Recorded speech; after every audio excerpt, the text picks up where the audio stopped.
السلام علیکم ورحمۃ اللہ تعالی وبرکاتہ۔ امید ہے کہ آپ خیریت سے ہوں گے۔ اچھا، جو ویڈیو آپ نے سینڈ کی ہے اس میں قبلہ مفتی کامران شہزاد صاحب جو ہے وہ اس بات پر دلائل قائم فرما رہے ہیں کہ عورت جو ہے وہ تنہا سفر عمرے کا یا حج کا وہ کر سکتی ہے اور اس کے لیے محرم کا ہونا ضروری نہیں ہے۔ تو حضرت نے جو باتیں بیان کی ہیں، جو دلائل پیش کیے ہیں، تو ہمارے مطابق وہ دلائل درست نہیں ہیں، ان میں نقص ہے۔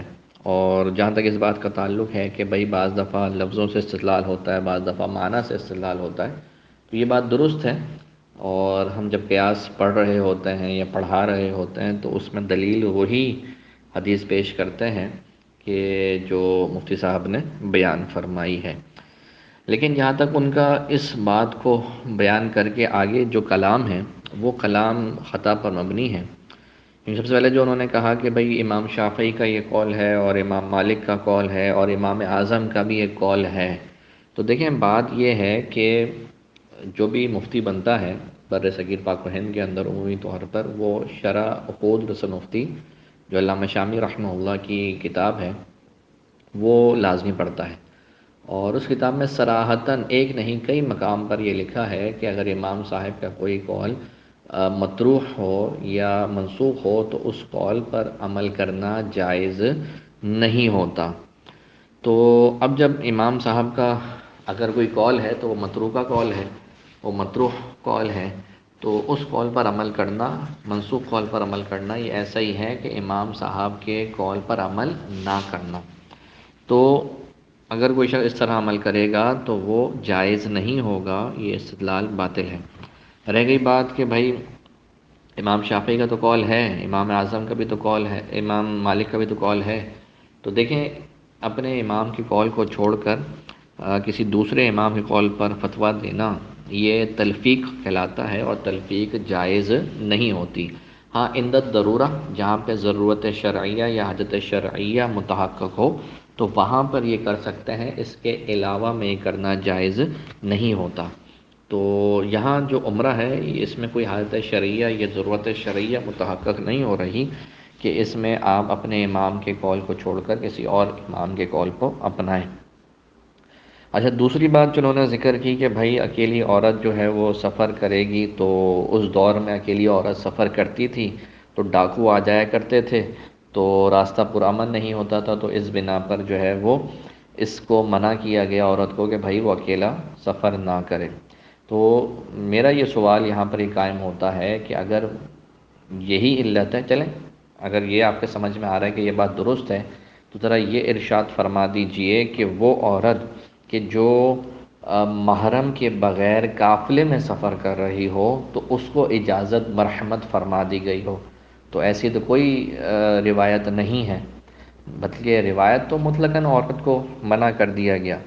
تو یہ جو تخصیص کر رہے ہیں تو تخصیص کی پھر علت پیش کرنا یا مخصص جو ہے وہ پیش کرنا وہ ان کے اوپر لازم ہے۔ اور جہاں تک اس بات کو بیان کیا گیا کہ بھائی مرد کو بھی اکیلے سفر کرنے سے منع کیا گیا، تو دیکھیں جو حدیث مبارکہ پیش کی، خود بھی حضرت نے یہ بات ذکر کر دی کہ رات کے اوقات میں مرد کو تنہا سفر کرنے سے منع کیا گیا۔ لیکن یہ بھی جو ممانعت ہے یہ ایسی ممانعت نہیں ہے یا اس درجے کی ممانعت نہیں ہے کہ جس درجے کی ممانعت عورت کے بغیر محرم کے ساتھ سفر کرنے میں۔ مرد کو رات کے اوقات میں تنہا سفر کرنے جو مکروہ ہے وہ مکروہ تنزیہی ہے، مکروہ تحریمی نہیں، یعنی یہ معنی نہیں ہے کہ اگر وہ سفر کرے گا رات میں تو گناہ گار ہوگا۔ رہ گئی آخری بات جنہوں نے یوں سمجھ لیں کہ اپنے طور پہ بڑی مضبوط دلیل دی، بخاری شریف کی روایت سے استدلال کیا، تو اس میں بھی حضرت جو ہے وہ خطا کر گئے کہ انہوں نے یہ بات بیان کی کہ حضرت عائشہ جو ہیں وہ حضرت عبد الرحمن بن عوف رضی اللہ تعالی عنہ اور حضرت عثمان غنی رضی اللہ تعالی عنہ کی محرم نہیں تھیں، تو دیکھیں حضرت عمر نے ان کے ساتھ بھیج دیا، تو اس سے معلوم ہوا کہ اگر راستہ پرامن ہے، آپ کے ساتھ سیف اینڈ سیکیور معاملہ ہے تو آپ جا سکتے ہیں۔ تو اس میں یہ بھی خطا کر گئے کیونکہ شاید ان کی توجہ نہیں رہی ہوگی کہ حضرت امہات المؤمنین جو ہیں یہ تمام امت کی مائیں ہیں، اور امت کی جو ماں ہوتی ہے وہ عام مومن کے لیے محرم ہوتی ہے، اس سے نکاح ہمیشہ ہمیشہ کے لیے حرام ہوتا ہے۔ علامہ نووی رحمہ اللہ نے بیان فرمایا ہے کہ محرم وہ ہوتا ہے جس سے نکاح ہمیشہ کے لیے حرام ہو، اور ازواج مطہرات مسلمانوں کے لیے ہمیشہ ہمیشہ کے لیے حرام ہے۔ خود امام اعظم رحمہ اللہ سے عمدۃ القاری کے اندر یہ بات بیان کی گئی ہے، کیونکہ نئی بات کوئی بھی نہیں ہے،